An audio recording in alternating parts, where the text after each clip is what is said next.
오늘 주실 하나님 말씀 봅시다. 창세기 6장입니다. 창세기 6장 1절로 8절까지를 교독하겠습니다. 구약성경 창세기 6장 1절로 8절까지를 교독합니다. 사람이 땅 위에 번성하기 시작할 때 그들에게서 딸들이 나니 하나님의 아들들이 사람의 딸들의 아름다움을 보고 자기들이 좋아하는 모든 여자를 아내로 삼는지라. 여호와께서 이르시되 나의 영이 영원히 사람과 함께하지 아니하리니 이는 그들이 육신이 됨이라. 그러나 그들의 날은 120년이 되리라 하시니라.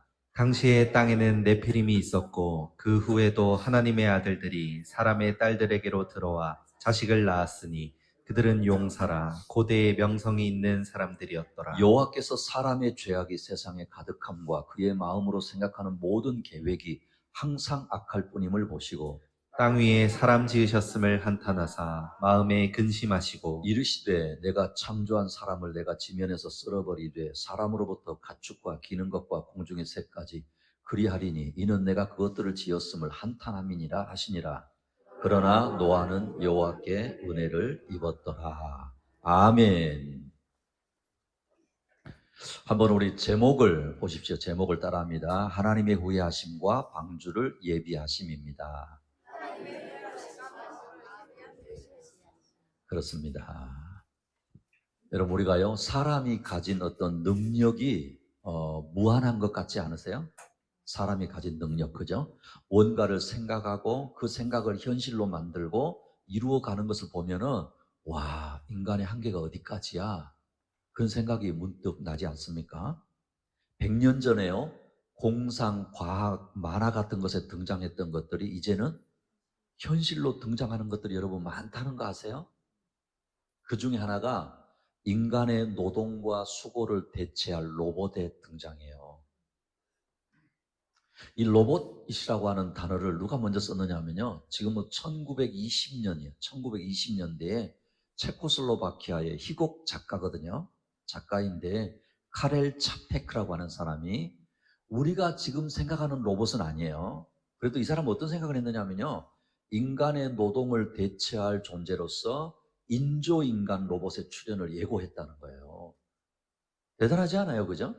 그렇습니다. 그래서 근데 이제 이분은 그 당시 때 그러니까 인간의 어떤 노동을 대체할 로봇가 인조인간이 나올 거다 이렇게 생각했는데, 그런데 그는 마지막에 이 로봇들이 반란을 일으켜 인류를 위협하는 존재로 그리고 있다는 거예요. 그 곡에서. 그런데 이런 것들이 현실화되고 있다는 거 아세요? 최근에 여러분 뉴스를 보시면 아주 인상적인 것, 저는 이제 그런 걸 참 보는데, 현대자동차가 미국에 아주 대규모 전기 자동차 공장을 지었다는 거 아세요? 울산 공장보다 더 커요, 규모가. 미국에 그렇게 지었어요. 근데 이미 미국에 지은 현대자동차 공장은요, 다양한 로봇이 현장에 가동 중이라는 거예요. 다양한 로봇들이 실제로는 이제 자동차를 만들어내고 있어요. 그냥 사람은 뭐만 하느냐? 마지막 최종 완성 단계 관리만 하는 거예요. 이제는요, 더 다양한 분야의 로봇이 인간의 역할을 대체할 것입니다. 그런데 이런 것들이 인간에게 유익할 것인지 손해가 될 것인지 아나요? 어떨 것 같아요? 아무도 몰라요. 어떻게 생각하면 이런 것을 생각할 시간도 없이 급변하고 있다는 거예요. 그런데 우리 그리스도인은 항상 말씀의 돋보기를 통해서 세상을 보고 판단하고 결정해야 할 줄로 믿습니다. 무슨 돋보기요? 말씀의 돋보기요. 원래는 인간은 누구의 형상대로 지음받았어요? 그렇죠. 하나님의 형상대로 지음받은 존재이기 때문에 여러분, 인간에게만 인격성, 도덕성, 윤리의식이 있다는 거 아세요? 길거리 가서 아무 데서나 신뢰하면 돼요, 안 돼요? 멍멍이들은 하잖아요. 근데 여러분, 인간이 만약에 아무런 부끄럼 없이 그냥 한다, 누가 똑같은 거예요? 그렇죠. 사실 멍멍이보다 못한 수준이 되는 거예요. 그러니 여러분, 우리 인간에게는 하나님의 형상을 닮은 존재로서 가지고 있는 윤리, 도덕적 어떤 판단이 있는 거예요. 무슨 말인가 하면 동물이나 자연은 이런 능력이 없기 때문에 주어지는 환경에 적응할 뿐이에요.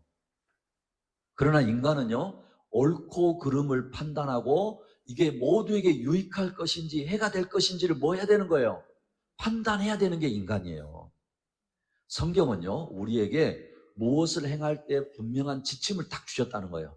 우리가 이미 보았듯이 아십니까, 여러분? 가인이 동생 아벨을 향하여서 분노하고 죽이려는 마음을 먹고 있었을 때 하나님이 뭐라고 말씀했는 줄 아세요?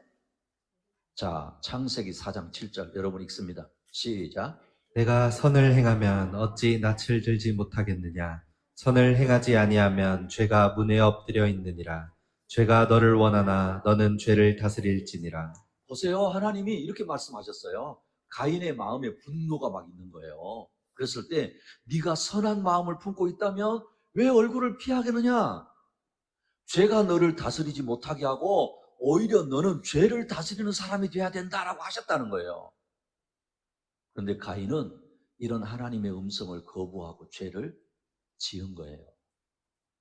여러분, 지금도요, 하나님은 비록 타락한 인간이지만 그 본성 안에 양심이나 도덕적 어떤 이 작용들을 주셨다는 거예요. 특별히 어떤 시스템을 통해서도 그래요. 예를 들면 사회, 국가, 법 아시죠? 이런 것들을 통해서 우리 인간에게 능력을 주신 거, 제어하라고. 해야 될 것, 하지 말아야 될 것 있잖아요. 그래서 여러분, 우리가 보통 그러잖아요. 인간으로서 하지 않아야 될 행동을 하면 뭐라고 하는 거예요? 금수만 또 못하다 이렇게 말하잖아요. 철면피다 말하는 이런 거란 말이에요. 문제는 뭐예요? 우리 인간이 듣지 않는다는 거예요. 우리는 지난 창세기 5장에서 아담에서 노아의 족보회를 통해서요, 이 세상에 두 가지 역사가 공존하고 있다는 것을 말씀드렸어요. 그렇죠? 그것은 가인의 후손들이 만들어가는 세상의 역사와 하나님의 사람, 셋의 후손들이 만들어가는 구원의 역사다 그랬어요. 이 두 역사는 끊임없이 갈등과 긴장 가운데 흘러갑니다. 때로는요, 세상의 역사가 구원의 역사를 이기는 것 같이 막 보여요. 하나님은 침묵하시는 것 같은 시대도 있어요. 그렇죠? 여러분 그렇잖아요? 악이 막 창궐하고 의인은 고난을 당하는 것 막 그런 역사가 있잖아요. 악이 승리하는 것처럼 보이기도 하잖아요. 그러나 분명한 것은 역사의 주관자, 통치자가 누구세요? 그렇죠. 하나님이시라는 거예요. 그래서 선하신 하나님의 계획과 섭리가 궁극적으로는 반드시 이루어지게 됩니다. 할렐루야. 그것을 우리가 보는 거예요. 자, 우리 로마서 11장 36절 여러분 읽어보실래요? 시작. 이는 만물이 주에게서 나오고 주로 말미암고 주에게로 돌아감이라. 그에게 영광이 세세히 있을지어다. 아멘. 아멘. 만물이 주에게서 나오고 주로 말미암고 주에게로 돌아갑니다. 여러분, 이게 우리 그리스도인들이 세상을 보는 관점이어야 돼요. 할렐루야. 이것을 믿고 인정하고 살아가는 사람이 그리스도인이요 하나님의 백성들이다라는 거예요. 하나님은요, 우리의 믿음의 선조 에녹을 통해서 일상의 삶에서 하나님을 인정하는 것이 얼마나 귀한지를 말씀드렸어요. 여러분, 모든 대부분의 사람이 인생이 거창하지 않아요. 지난 한 주간 여러분 어떠셨어요? 세상을 움직이고 오셨어요? 그렇지 않죠? 일상, 평범한, 지극히 평범한 일상을 살고 오셨단 말이에요. 근데 그저 하루하루 믿음으로 주님을 인정하고 성령 안에 살아가는 삶을 하나님이 귀하게 여기십니다. 여러분 꼭 기억하세요. 아, 맞다. 내가 매일 하루하루 순간순간 맞지? 하나님 살아계시지. 하나님 앞에서 살아야 되지. 그걸 귀하게 여기신다는 거예요. 또한요, 969세까지 살았던 누구요? 무두셀라, 거의 1000년을 살았던 무두셀라를 통해서도 하나님은요, 진노 중에 긍휼을 베푸시고 인내하시는 하나님이시다라는 걸 우리에게 보여주셨어요. 예수님의 다시 오심이 늦어지는 것이 아니라 모든 사람이 회개하고 구원에 이르기를 하나님 뭐 하시는 거예요? 기다리신다라고 말씀하고 있다라는 거예요. 그러면 하나님의 인내 기다려 주심이 끝도 없이 한도도 없는가? 아니라는 거예요. 단지 우리의 시간, 우리의 생각일 뿐이지 하나님의 뜻과 계획은 반드시 이루어진다는 거예요. 오늘 창세기 6장을 통해서 우리는 그것을 보게 됩니다. 우리는요, 인류 역사의 큰 전환점 중에 하나인 노아 홍수 직전의 상황을 우리가 보게 될 거예요. 여기에서도 우리는 역시 변함없는 하나님의 손길과 하나님의 마음을 보아야 하고요. 인간의 죄악이 얼마나 하나님 마음을 아프게 하는지, 그리고 노아는 그 노아라고 한 사람을 통해서 하나님의 은혜가 어떻게 임하는지를 우리는 보아야 합니다. 그래서 오늘은 하나님의 후회하심과 방주를 예비하신 첫 번째, 따라합니다. 하나님의 후회하심입니다. 하나님의 뭐라고요? 후회하심. 성경을 여러분 이렇게 읽다 보면요, 그 의미를 자세히 이해하기 쉽지 않은 본문이 나올 때가 있어요. 그렇죠? 성경을 읽다 보면 이게 무슨 의미일까? 이해가 쉽지 않아요? 이런 걸 뭐라고 부르느냐? 따라합니다. 난해 구절. 난해한 구절이라는 거예요. 말 그대로 해석하기 쉽지 않은 부분이 있다는 거예요. 진짜일까? 자, 베드로후서 3장 16절 여러분 읽어봅니다. 시작. 또 그 모든 편지에도 이런 일에 관하여 말하였으되 그 중에 알기 어려운 것이 더러 있으니 무식한 자들과 굳세지 못한 자들이 다른 성경과 같이 그것도 억지로 풀다가 스스로 멸망에 이르느니라. 그렇죠. 지금 사도 베드로가 예수님의 재림에 대한 이야기를 하는 거거든요. 근데 그 예수님의 재림에 대해서 잘못된 주장을 하는 자들에 대해서 경계하라고 하시면서 주신 말씀이라는 거예요. 그 중에 알기 어려운 것이 뭐하다고요? 더러 있으니 그랬어요. 때로는 우리가 잘 모를 수도 있는 말씀이 있다는 거예요. 여러분 그럴 때는 어떻게 해야 될까요? 그래서 어떻게 해야 돼요? 그럴 때는 너무 무리하게 그걸 해석하려고 하지 말고요. 따라합니다. 주님 앞에 가서 물어봅시다. 그럼 되는 거예요. 제가 늘 말씀드리잖아요. 모든 거 다 알고 살아요?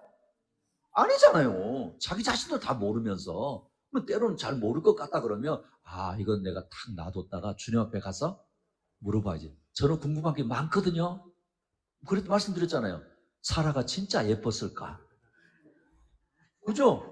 베드로가, 이 도마가 진짜 예수님의 그 허리에 그 상처 자국에 손가락을 넣었을까? 뭐 이런 거 있잖아요. 다 있어요. 대신에 일반적인 성경 해석 방법을 따르면 되는 거예요. 어떤 방법이요? 일반적. 무슨 말이냐면, 따라합니다. 말씀은 말씀으로. 성경 전체 맥락으로. 이게 중요한 거예요. 억지로 막 풀려고 할 필요 없어요. 일반적 성경 해석 원리가 있어요. 그리고 성경 전체에서 뭐라고 하는 거야? 이런 부분은 그런 관점으로 보는 겁니다. 오늘 우리가 읽은 창세기 6장에도 이런 부분이 먼저 나와요. 자, 여러분 1절, 2절 제가 한 절 여러분죠. 사람이 땅 위에 번성하기 시작할 때 그들에게서 딸들이 나니 하나님의 아들들이 사람의 딸들의 아름다움을 보고 자기들이 좋아하는 모든 여자를 아내로 삼는지라. 자, 여러분 보세요. 노아 홍수로 세상을 심판하시기 전에 세상의 죄악이 얼마나 심각했는지를 말씀하는 부분인데 사람들이 땅 위에 다시 번성하기 시작하면서 하나님의 아들들이 사람의 딸들을 아내로 삼았다는 거예요. 그럼 여기 벌써 뭐가 나와요? 하나님의 아들들은 누구고 사람의 딸들은 누구야? 이거 봐야 되는 거예요. 다양한 해석이 있어요. 다양한 해석. 그렇지만 가장 타당한 해석은 어떤 부분이냐면요. 하나님의 아들들은 경건한 후손들을 가리켜요. 가인이 동생 아벨을 죽인 다음에 하나님 대신 누구를 줬죠? 그죠? 셋.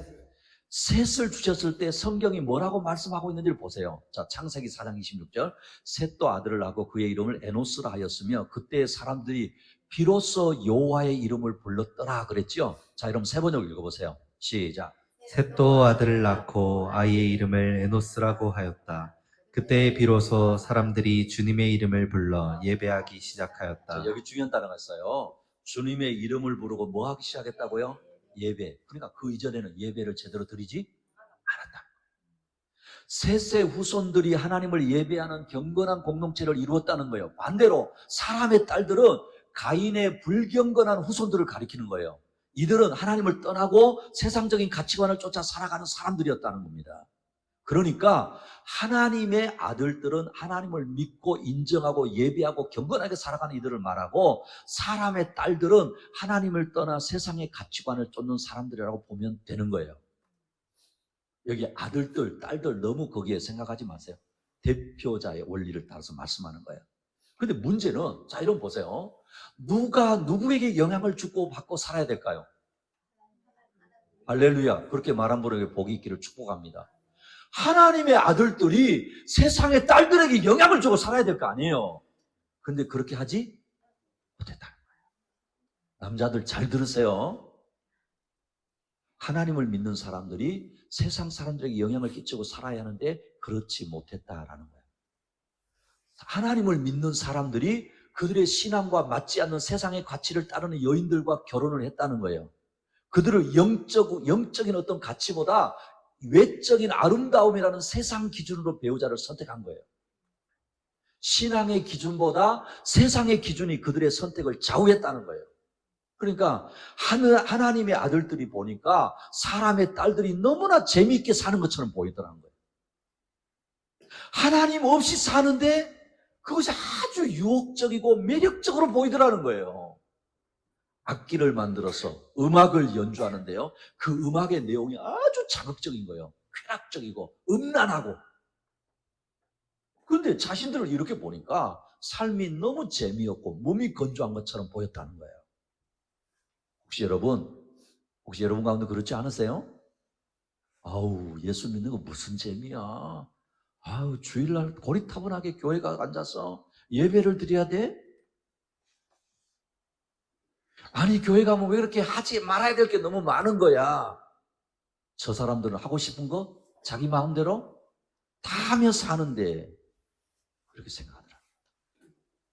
이런 문화가 팽배해지고 하나님의 백성들은 점차 불신앙의 길로 빠져들게 되어지고 결국 노아의 시대에 이르러서는 노아와 그 가족 외에는 하나님을 진정으로 섬기는 사람이 없게 되었다. 이런 지경이 되었으니까 하나님께서도 하나님을 떠난 이 인간들에게 하나님도 당신의 영을 거두어 가신다라고 말씀합니다. 자, 여러분 창세기 6장 3절 시작. 여호와께서 이르시되 나의 영이 영원히 사람과 함께하지 아니하리니 이는 그들이 육신이 됨이라. 그러나 그들의 날은 120년이 되리라 하시니라. 여러분 보십시오. 사랑하는 우리 학연교회 식구 여러분, 여러분 안에 성령님이 거하십니까? 할렐루야. 여러분이 혹시라도 주일날 예배 자리에 나오지 못하며 마음이 불편하시기를 축복합니다. 여러분이 내 삶 속에 뭔가 하나님과의 관계가 깨어지며 그게 불편하게 느껴지셔야 되는 거예요. 내 안에 누가 계시기 때문에. 그렇죠. 성령이 터치해 주시기 때문에. 그런데 어느 순간 이것도 끝나버릴 때가 있다는 거예요. 아무런 감각이 없을 때가 있다는 거예요. 그거는 심각한 거예요. 근데 보십시오.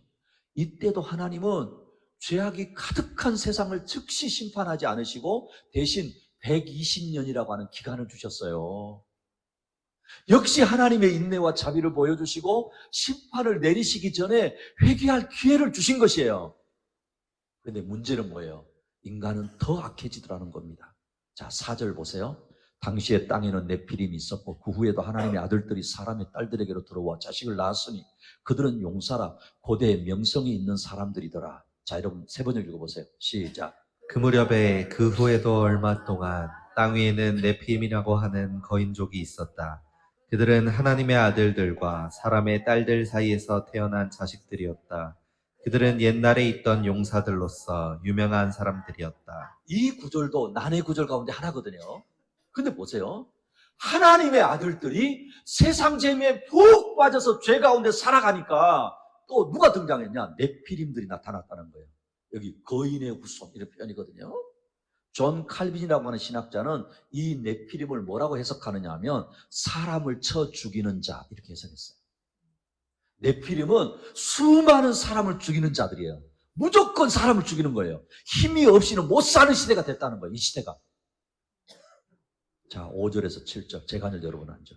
여호와께서 사람의 죄악이 세상에 가득함과 그의 마음으로 생각하는 모든 계획이 항상 악할 뿐임을 보시고 땅 위에 사람 지으셨음을 한탄하사 마음에 근심하시고 같이 봐요. 이르시되 내가 창조한 사람을 내가 지면에서 쓸어버리되 사람으로부터 가축과 기는 것과 공중의 새까지 그리하리니 이는 내가 그것들을 지었음을 한탄함이니라 하시니라. 하나님이 당신의 형상대로 인간을 창조하셨잖아요. 그 인간이 하나님을 영화롭게 하고 하나님과 교제하고 하나님을 기뻐하는 삶을 살기를 원하셨는데, 그러나 아담과 하와의 타락 이후에 인류는 점점 더 죄악에 빠져들었다는 거예요. 이제는 그냥 빠져든 게 아니에요. 네피림까지 등장하고 죄악이 극에 달했다는 겁니다. 사람의 죄악이 세상에 가득함과 그의 마음으로 생각하는 모든 계획이 항상 악했다는 말은 무슨 말인지 아세요? 따라합니다. 전적 타락. 전적 타락. 인간이 생각하는 거, 의도하는 거, 계획하는 거, 행동하는 모든 것이 뭐 짓는 거예요? 죄로 물들었다. 그래서 이런 인간의 모습을 보시고 하나님 마음에 근심하셨다, 후회하셨다, 한탄하셨다, 이렇게 표현하거든요. 그러니까 여기 후회, 한탄, 근심이라고 하는 표현은 하나님의 깊은 슬픔을 표현하는 단어예요. 여러분, 이 하나님의 깊은 한탄, 근심, 후회를 어떻게 이해할 수 있을까? 우리가 어떻게 이해할 수 있을까요? 사실 우리 자녀들은 이해 못해요. 미안해. 너희들은 이해 못하는 단어야, 이 단어는. 부모들은 이해할 수 있는 단어. 그것도 정상적인 부모. 무슨 말인지 아세요? 마치 자녀가 잘못된 길로 갈 때, 자식들이 잘못된 길로 갈 때 부모가 느끼는 그 마음과 아픔의 표현이 이거예요. 저는 알아요, 이 단어. 하나님의 마음이 그렇다는 거죠.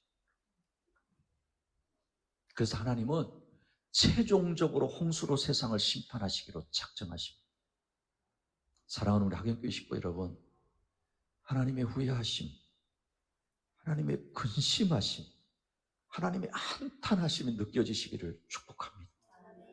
하나님이 나의 삶을 보실 때 어떤 마음을 품으실지 생각할 수 있기를 축복합니다. 하나님의 후회하심과 방주를 예비하신 두 번째, 따라합니다. 은혜를 입은 사람입니다. 뭘 입은 사람이요? 은혜를 입은 사람.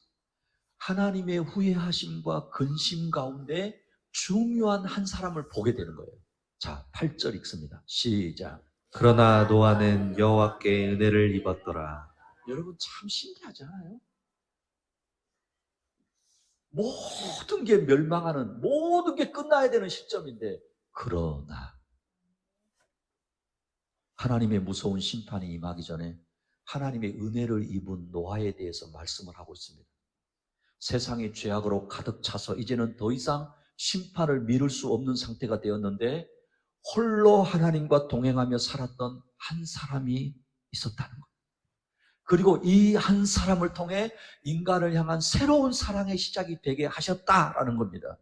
그런데 오늘 노아의 이 구원이요, 노아의 어떤 선행, 다른 사람들보다 노아가 더 착했기 때문에 아니에요.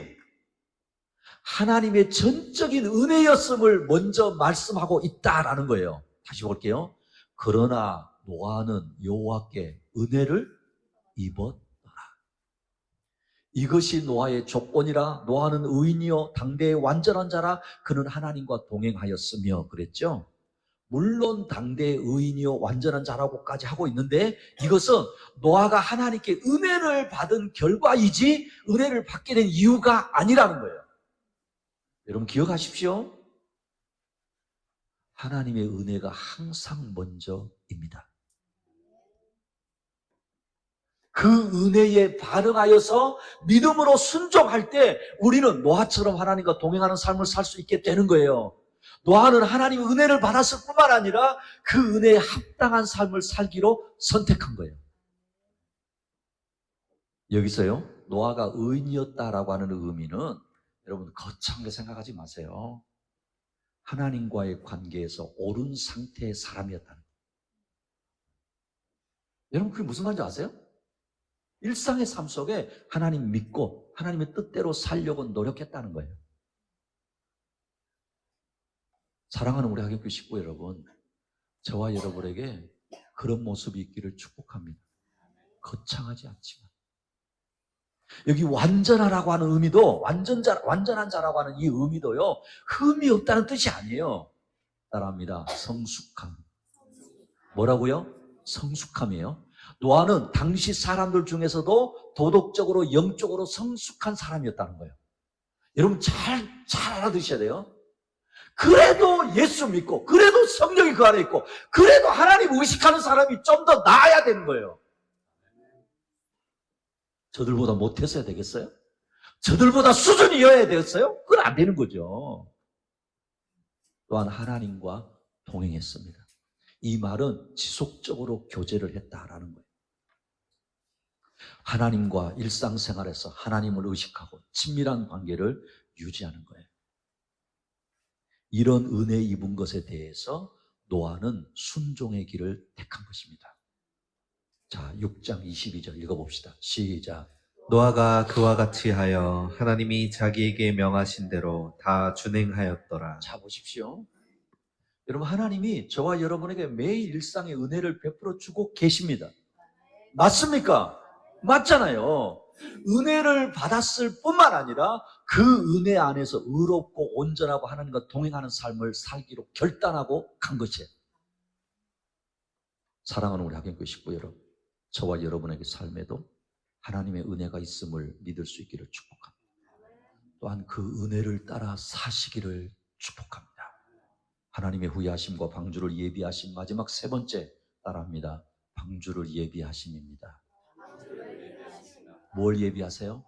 방주예요. 하나님은요, 홍수로 심판할 계획 중에도 노아와 언약을 맺으시고 방주를 지으라고 하심으로 새 희망을 이어가세요. 여러분, 제가 처음 계속 지금 아마 창세기 주제에 계속 이야기할 거예요.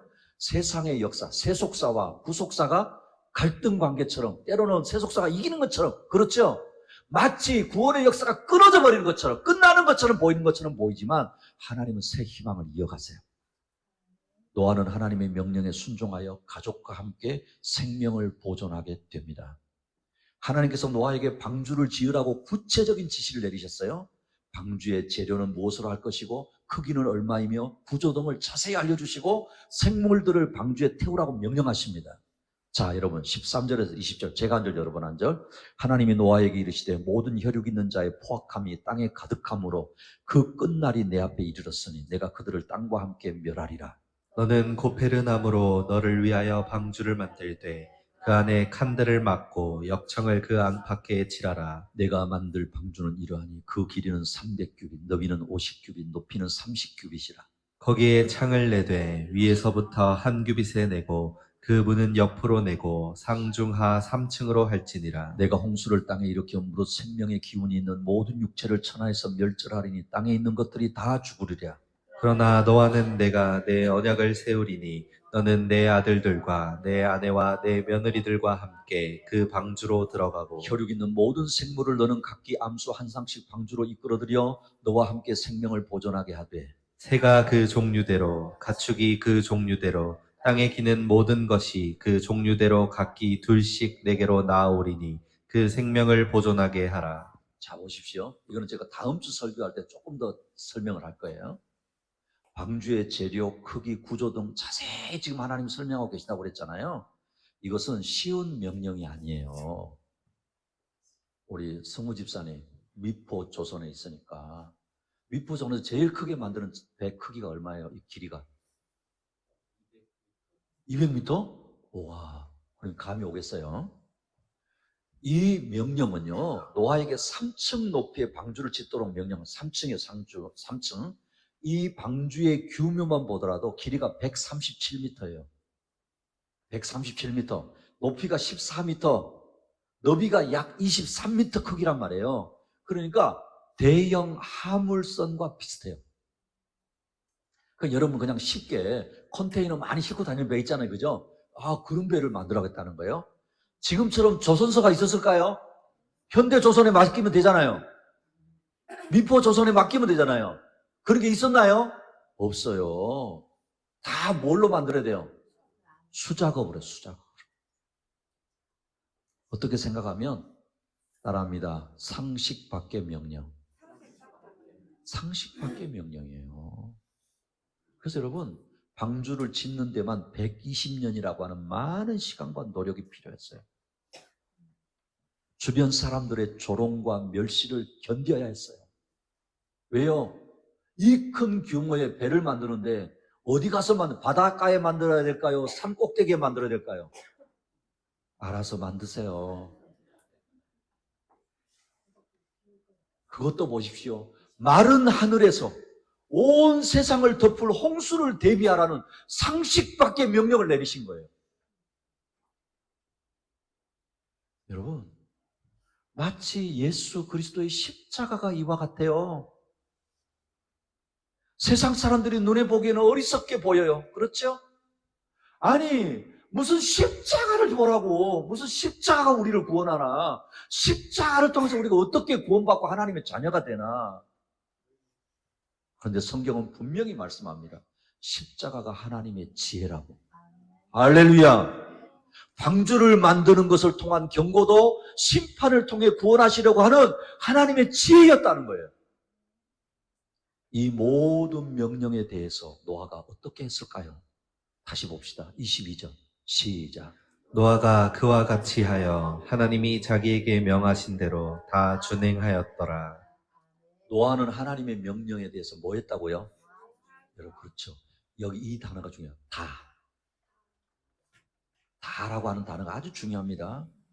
노아는 하나님의 명령을 선택적으로 따르지 않았다는 거예요. 제가 제 기질을 가지고 이 말씀을 보니까 나는 못했을 것 같아요. 내 생각이 더 많았을 것 같아요. 그렇지 않아요? 근데 모든 것을 그대로 순종했다는 거예요. 방주의 크기, 구조, 생물들을 태우는 방법들에 대해서 자신의 생각을 내세우지 않았다는 거예요. 하나님의 지시를 그대로 따른 것입니다. 사랑합니다. 이것이 순종입니다. 할렐루야. 여러분, 이것이 순종이에요. 이것을 성경은 또 뭐라고 하는지 아세요? 노아의 믿음의 증거다 이랬어요. 자, 히브리서 11장 7절 같이 봅니다. 시작. 믿음으로 노아는 아직 보이지 않는 일에 경고하심을 받아 경외함으로 방주를 준비하여 그 집을 구원하였으니 이로 말미암아 세상을 정죄하고 믿음을 따르는 의의 상속자가 되었느니라. 여러분 보십시오. 믿음으로 아직 오지도 보이지도 않는 홍수를 뭐 했다고요? 믿었다라는 거예요. 그리고 그 믿음으로 순종했어요. 저와 여러분에게 이런 믿음이 있기를 축복합니다. 정말 축복합니다. 여러분 어떻게 생각하면 지금도 노아의 시대와 다를 바가 없어요. 예수 믿고 교회 다니고 삶을 세상 사람들의 방법대로 살지 않으려고 애쓰고 우리 주님이 다시 오십니다. 그 사실을 믿음으로 고백하고 사는 거 여러분 똑같지 않아요? 똑같아요.